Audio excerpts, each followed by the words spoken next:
तू हमार जान ले ले कई तोहरे ना तोहरा के ना पड़ल बा भाई। हाँ अरे सारा हमारे पड़ल है अरे का ये बता 3 महीना में लड़का कैसे भया कैसे कैसे भया भाले 3 महीना मर बिया हमारा भर्ती में ना बिहवा तब वो 6 महीना अरे 3 महीना का बबुआ बा 9 महीना हो गई।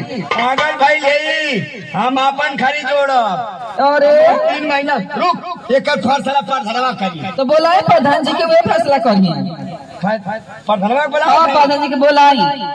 ए प्रधानवा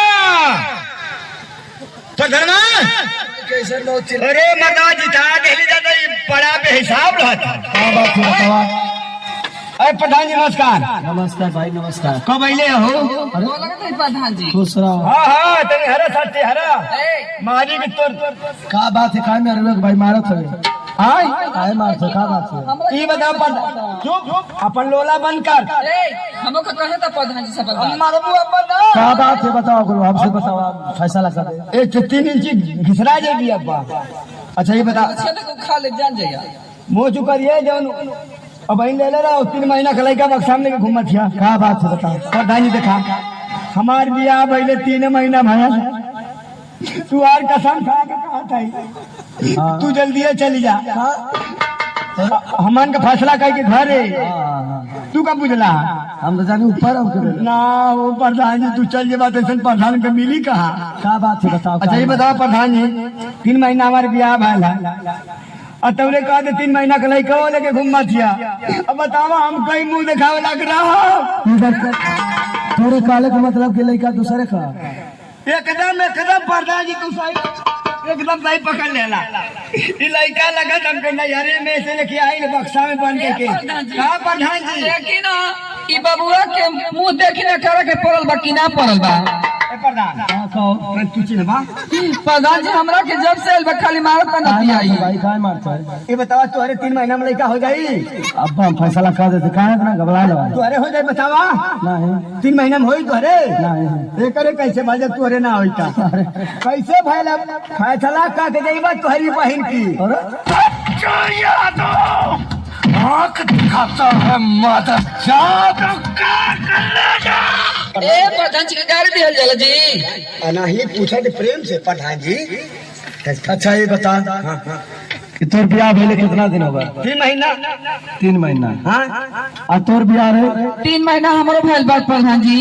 और लड़का कितना दिन का लड़का 3 महीना के बाद तो 3 3 6 3 9 हाँ ठीक था 9 महीना का पूरा कैसे पूरा 3 महीना तोर ब्याह एक भेले बा। माटी लागो 3 महीना तोर बिया भाई हाँ आ 3 महीना हमार आ 3 महीना 3 महीना के लड़का बबुआ बा तो ना भगल 9 महीना होगा।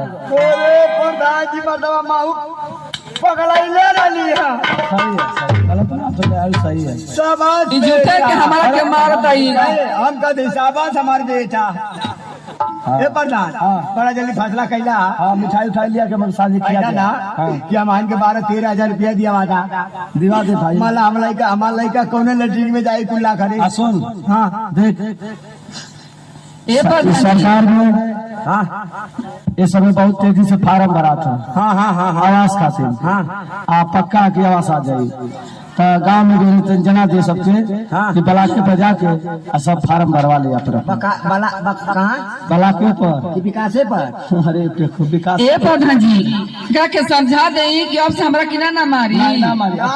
ठीक है तब हम जाए ना हम मरिए मत भाई। खड़ा है अच्छा ठीक है अच्छा ठीक है ए बाबू छूट गया जना दे जरूर से हाँ का हम जना दे फार्म भरा था फार्म भरा था आवास मिली लटरिंग मिली आवासों भी आवास मिली।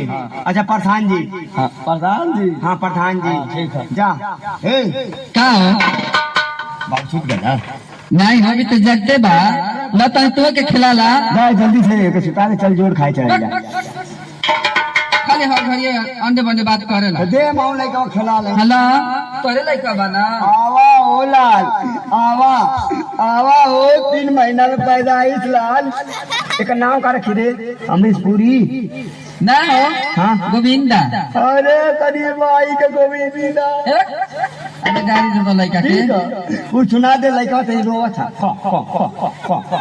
अब चला चलल जा हमनी के चला ये लड़का के जल्दी से के यूरिया और खिया के सयान के बीपीएक सैन का की यूरिया खिया के अरे धान गेहूं बढ़ेला तीना बढ़ जाई धान के होनी ला के चला बजावा आके जल्दी सुता दे हाँ ठीक बा। फिर हम मेहनत करत है तीन